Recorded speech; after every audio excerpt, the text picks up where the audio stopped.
जबले मैं देखूं तोला होगी हो दीवानी, तोरे नाम लिखे डारियो मोर जिंदगानी। कैसे बतावो तोला रे बेहा मोला प्यार होगी ना, राजा मोला माया होगी रे, राजा मोला माया होगी रे, बेहा मोला प्यार होगी ना।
राजा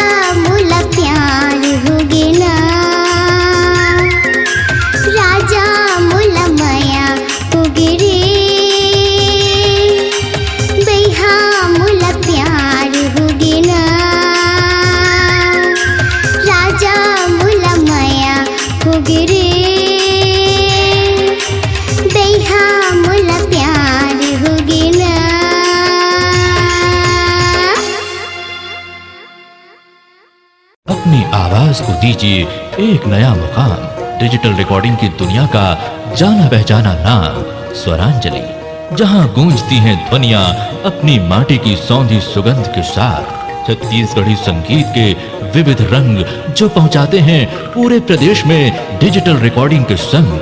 स्वरांजलि स्टूडियो, नेमीचंद गली नंबर 2, गंजपारा, रायपुर।